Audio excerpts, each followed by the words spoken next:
Real Indian spy Salman Khan नहीं, ये जासूस था भारत का असली टाइगर। रियल इंडियन स्पाई ये कहानी है भारत के असली जासूस टाइगर की। रविंद्र कौशिक उर्फ टाइगर की दास्तां जितने खतरों से भरी हुई है, उनके जासूसी की दुनिया में उतरने की कहानी भी उतनी ही दिलचस्प है। Real Indian spy Salman Khan नहीं, ये जासूस था भारत का असली टाइगर। रो एजेंट रविंद्र 4 साल तक पाकिस्तानी सेना में अधिकारी बनकर रहे थे। पाकिस्तानी सुरक्षा एजेंसी कहती है कि वो दुनिया की सबसे शातिर एजेंसियों में से एक है, जो दुश्मनों को सिर्फ देख ही नहीं लेती बल्कि सूंघ भी लेती है। मगर इतनी शातिर होने के बाद भी पाकिस्तानी एजेंसियां ये फर्क नहीं कर पाई कि हामिद आशिक है या जासूस।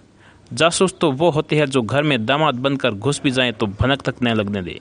ये कहानी है एक ऐसे ही हिंदुस्तानी जाबाज की, जो ऐसा जासूस था जिसने सरहद पार कर न सिर्फ पाकिस्तानी सरजमी पर कदम रखा, बल्कि उनकी सेना में उनका अधिकारी बनकर भारत की मदद करता रहा।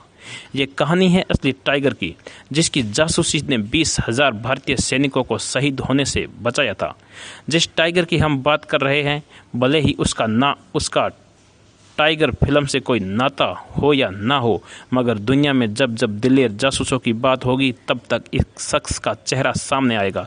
क्योंकि फिल्मी जासूस बने सलमान खान रियल लाइफ के टाइगर तो हो सकते हैं, मगर हिंदुस्तान के इतिहास में अगर कोई असली टाइगर था तो वो ये शख्स हैं, जो आज भी लोगों के जहन में जिंदा है। भारतीय खुफिया agency Indian research and analysis wing यानी रो ने उसे खिताब दिया था टाइगर। वो टाइगर जो भारत का शेर था, वो टाइगर जिसने अकेले ही पूरे पाकिस्तान को हिला दिया था, वो टाइगर जो हिंदुस्तान की धरोहर था तो पाकिस्तान के लिए खौफ का दूसरा नाम, वो टाइगर जिसने हंसते हंसते अपनी जवानी अपनी धरती माँ के लिए झोंक दी, वो टाइगर जिसने एक दिन अपनी ज़िंदगी अपने वतन हिंदुस्तान पर कुर्बान कर दी, मगर उसी हिंदुस्तान ने उसे भुला दिया। वर्ष 1992 में श्री गंगानगर राजस्थान, वहाँ की गलियों में पला बढ़ा था हिंदुस्तान का असली टाइगर। उसका नाम था रविंद्र कौशिक, वो नौजवान जो आगे जाकर हिंदुस्तान की असमत बचाने वाला था। रविंद्र कौशिक के बारे में कहा जाता है कि हिंदुस्तान के इतिहास में उससे बड़ा जासूस ना कोई हुआ है और ना ही कभी होगा।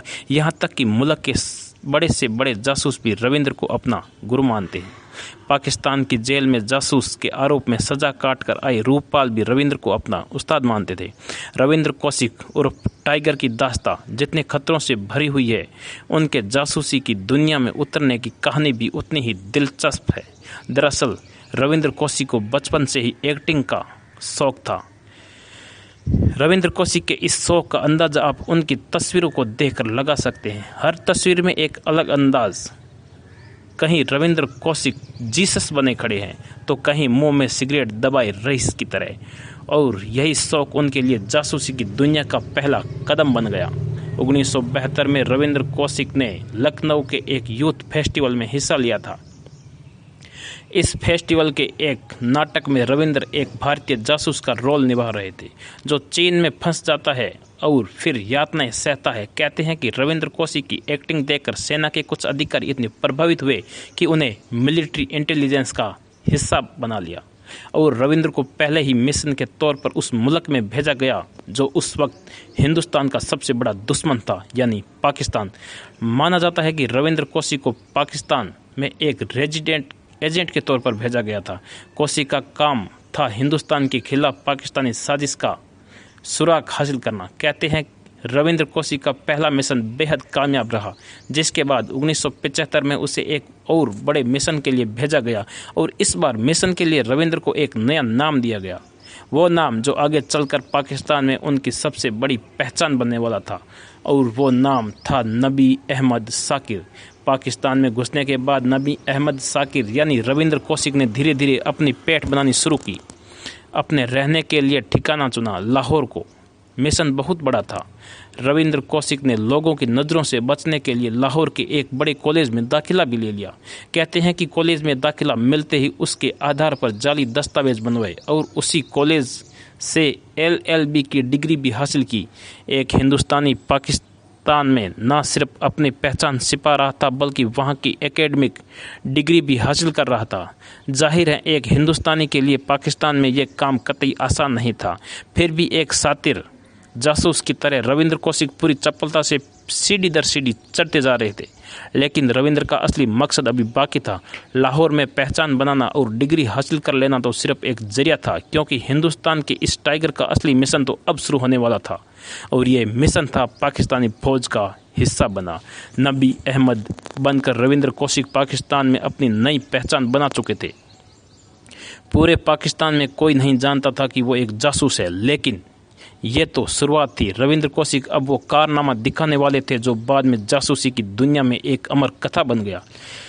इसीलिए उन्हें नाम दिया गया टाइगर। पाकिस्तान में अब हर कोई रविंद्र कौशिक को नबी अहमद के नाम से जान रहा था। रविंद्र कौशिक किसी छल्लावे की तरह पाकिस्तानी सेना में दाखिल होने के लिए जाल पर जाल बनते जा रहे थे। तभी पाकिस्तानी सेना में भर्ती शुरू हुई। फर्जी पहचान और कॉलेज की डिग्री टाइगर के काम आ गई। LLB की डिग्री के जरिए रविंद्र कौशिक ने पाकिस्तानी आर्मी में अधिकारी का ओहदा हासिल कर लिया, और इस तरह हिंदुस्तानी जासूस रविंद्र कौशिक पाकिस्तानी फौज का अधिकारी नबी अहमद बन गया। और यहीं से शुरू हुआ टाइगर का असली मिशन, क्योंकि सेना में टाइगर की एंट्री पाकिस्तानी फौज के राज पता करने का जरिया बनने वाला था। हमेशा की तरह पाकिस्तान में उस वक्त की फौज काफ़ी ताकतवर थी, और सुरक्षा से लेकर राजनीति तक हर जगह फौज की घुसपैठ थी। इसलिए रविंद्र के लिए जानकारियां जुटाना आसान भी था और मुश्किल भी। पाकिस्तानी फौज में अपनी सर्विस के दौरान नबी अहमद बनने रविंद्र ने फौजी हलकों में अपनी पैठ बनानी शुरू की। किसी को उन पर शक ना हो, इसके लिए रविंद्र ने वहीं शादी कर ली। ऐसा माना जाता है कि रविंद्र कौशिक ने पाकिस्तानी फौज के एक बड़े अधिकारी की बेटी से निकाह कर लिया था, और इसी के साथ रविंद्र कौशिक ने पाकिस्तानी सेना की नज़र में उस पर शक करने की हर वजह को ही मिटा दिया। 1971 के दौर में भारत पाक के रिश्ते बेहद ख़राब थे। 1971 की हार से बौखलाई पाक फौज भारत से बदला लेने के लिए लगातार साजिश रच रही थी। ऐसे में रविंद्र कौशिक की शक्ल में पाकिस्तानी सेना में एक हिंदुस्तानी का होना एक बहुत बड़ी ताकत था। इधर पाकिस्तान साजिशें रच रहा था, उधर टाइगर एक एक पल की खबर भारत तक पहुंचा रहा था। इस बात का जिक्र खुद IB के पूर्व ज्वाइंट डायरेक्टर M.K. धर ने कौशिक पर लिखी अपनी किताब मिशन टू पाकिस्तान में किया है। M.K. धर के मुताबिक रविंद्र कौशिक हमारे लिए एक धरोहर थे। कौशिक पाकिस्तान में भारतीय इंटेलिजेंस की धुरी बन गए थे। रविंद्र कौशिक की वजह से ही एक बार 20,000 भारतीय सैनिकों की जान बची थी, और कई बार ऐसे मौके आए जब कौशिक ने भारत के लिए कई अहम जानकारियां भेजी, और शायद इसी वजह से देश के तत्कालीन गृह मंत्री ने रविंद्र कौशिक को टाइगर का खिताब दिया था। ऐसे खुला टाइगर का राज। अब तक पाकिस्तान में रविंद्र कौशिक एक मंजे हुए जासूस की तरह काम कर रहे थे, और पाकिस्तानी फौज में हड़कंप मचा हुआ था। किसी को समझ में नहीं आ रहा था कि आखिर पाकिस्तानी सेना के सीक्रेट प्लान लीक कैसे हो जाते हैं। टाइगर रविंद्र पर किसी को शक नहीं था, लेकिन अपने ही एक हिंदुस्तानी साथी की गलती ने रविंद्र कौशिक उर्फ नबी अहमद की सच्चाई खोल दी। कौशिक के बारे में लिखी गई खबरों के मुताबिक साल 1983 में इनायत मसीह नाम का एक और जासूस पाकिस्तान भेजा गया, जिसे रविंद्र कौशिक की मदद के लिए भेजा गया था। लेकिन इस दौरान मसीह की एक गलत हरकत की वजह से पाकिस्तान फौज को पता चल गया कि कौशिक ही भारतीय एजेंट है। रविंद्र कौशिक की हकीकत पता चलते ही पाकिस्तानी फौज के हुक्मरानों में के होश उड़ गए। उन्हें यकीन ही नहीं हुआ कि कोई भारतीय जासूस उनकी फौज में इतने लंबे वक्त से काम कर रहा था और उनके हर प्लान की जानकारी भारत भेज रहा था। नबी अहमद उर्फ रविंद्र कौशिक की असलियत का पता चलते ही पाकिस्तानी फौज ने उन्हें गिरफ्तार कर लिया। फिर लगातार कौशिक को टॉर्चर किया गया। बताया जाता है कि इस दौरान कौशिक को पाकिस्तानी सेना के सियालकोट सेंटर में रखा गया और उनसे राज उगलवाने की कोशिश की गई। लेकिन जैसा नाम था वैसा ही कुछ इस बहादुर का जज्बा था। हिंदुस्तान का यह टाइगर पाकिस्तानियों के हर जुल्म को सहता रहा।